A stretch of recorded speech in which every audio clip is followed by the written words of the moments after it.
more succinctly. My colleague Prabhakar with us on the broadcast. Prabhakar, Nitish Kumar here in the national capital demanding a caste-based census across the country. Help us understand the nuances of this. And also, is this some kind of political posturing by Nitish Kumar? It is indeed, and this entire caste census is actually it revolves around the caste politics, which plays heavily in the state of Bihar, in the Hindi heartland of India. I would say not only the Bihar, but the Uttar Pradesh, Madhya Pradesh. These are the states, the Hindi heartlands of India, where this the entire politics revolve around the numerics of the caste, and that is the reason why Nitish Kumar has been championing this cause.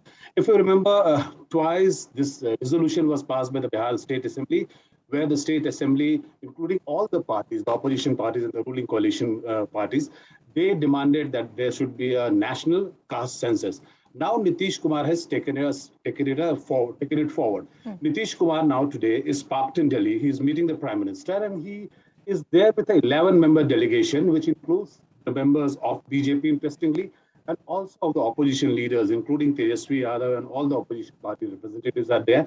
They are meeting the Prime Minister to discuss this entire caste census. Nitish Kumar has been demanding that there should be a national census regarding the caste, because the last census which was done, the last counting, the head counts of the caste which was done was in 1931, and it has been long since the caste census has not been conducted. The BJP was quite reluctant on this for a very simple reason, that BJP did not wanted this caste issue to crop up before the state assembly elections, especially the crucial Uttar Pradesh elections, which is about to happen very soon, and you have the elections in Punjab as well. So BJP was wanting this issue to die down. They wanted this issue actually to crop up after the elections are over. Nitish Kumar took it further. Nitish Kumar had been actually making right noises about it. He sought appointment with the Prime Minister, and today he's meeting the Prime Minister. BJP is in a catch-22 situation, even if you actually take it to in the perspective of Bihar and the Uttar Pradesh, because BJP, as of now, as a political party, enjoys the support of the upper caste. The upper caste is certainly will be hit by, if this census happens, if this caste census happens, they will be hit, and BJP enjoys their support. Now BJP is not only in a catch-22 situation because of this demand, but they actually can't be seen as a party which is against it, because you are talking about a large chunk of OBC and EBC voters who would be benefited out of this caste census if it happens. Actually, so BJP was reluctant initially, but now they have sent their representative in this 11 delegation. And Janak Ram, the member of parliament, is accompanying Nitish Kumar today at 11 a.m. As we talk, they'll be meeting the Prime Minister any moment now. All right, they'll be meeting the Prime Minister any moment, as you rightly said. We are playing out those visuals on the screen as well. Prabhakar, would it be correct to say that historically most parties who have administered or formed a government at the union level here in Delhi have been very reluctant for a caste-based census? The Mandal Commission, based on the data available at that time, estimated the OBC to be about 52% in the country. But post, independence, there is no conclusive data establishing the number of OBCs in the country. Yes, there are state-wise estimates that political parties or governments may have, but nationally speaking, the picture remains obscure.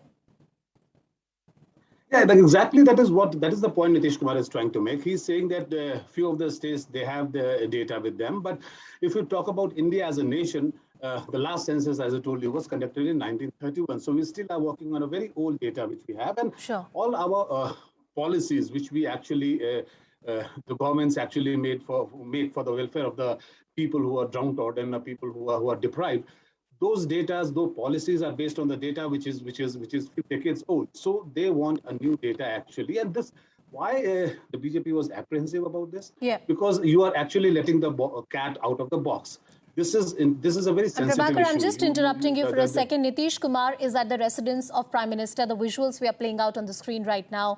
He's leading an 11-member delegation, which also includes the leader of RJD, the opposition leader, Tejasvi Yadav, in that delegation. And they will go ahead, meet the Prime Minister and talk about a caste-based census across the country. Indeed, it's a conundrum for the union government. Political editor Maria Shakil with us on the broadcast. Maria, you pointed out two layers to these developments. One, of course, is a larger demand from the regional satraps that we need to have a caste-based census. And second, of course, the political personality cult of Nitish Kumar as well, known for his unpredictability and U-turns. Yes, absolutely. And I would also add that in this delegation is also the BJP. Look at BJP's dilemma. That in the state, Nitish Kumar has created such an atmosphere. They're cutting across party lines. And even the BJP is now supposed to stand with him in the state of Bihar. Nitish Kumar is also sending this message that, he may be numerically weak in the Bihar assembly, but as far as his political posturing and messaging is concerned, he still has that in him. And he may be, down in terms of numbers, but he is very much the chief minister of Bihar, and he is certainly not out of politics just yet. So for him to create and mobilize 11 political parties, including the BJP in Bihar, is a strong message that he has sent. And this, of course, is coming at a time when Nityanand Rai, who's also a member of parliament from Bihar, had actually said as the Minister of State, in the Home Ministry, that the union government doesn't have any such plans of having a caste-based census, keeping in mind that this is a policy call that they have taken. So keeping that in mind, I think Nitish Kumar has managed to send that message that he can be that face who can, unite parties in Bihar on this very important issue of, caste. And caste is almost like the pyramid or the base on which the entire Bihar politics stands today. It's the edifice of Bihar politics. And it is true about every state in India, Anusha. Every state has its own nature of caste, but it is true about every state. So look at the dilemma of the BJP. They have to take a stand of particular nature in the state and a completely different here at the center. And Maria, if I were to talk about this aspect, which you mentioned in the last few lines of your response, the OBC conundrum for the BJP, it's one of the vote banks that they were able to consolidate in their 2 electoral victory in 2014 and 2019. It's also a vote bank that they would want to keep very close to themselves in the upcoming UP elections. But yet when it comes to a caste-based census, it's a tricky question for them. Why so? Yes, it is a tricky question because they understand that it will be opening up of Pandora's box because this is the constituency which will be demanding reservation as well. This is the constituency which going forward will be demanding a more say in various aspects of politics. Very recently, Anusha, yesterday we were discussing the presence and the position, I would say, position in the politics of Uttar Pradesh, keeping in mind his OBC nature, in the sense that he was from the OBC community, and that was an influential community, certainly in the context of UP. Look at what Nitish Kumar has done today, and I think this is going to be seen as that moment in Bihar politics where the chief minister is truly emerging as that voice of just about every caste in the state. And I'm going to say this with greater responsibility that this is going to be an important moment as far as Nitish Kumar's own politics and posturing is concerned. I have tracked his politics for several years, but the fact that he has managed to mobilize all political parties of Bihar, not just the alliance partner, which has taken a completely contrarian view here at the center, but also the opposition parties, because none of the parties would want to be seen on the wrong side of the history right now.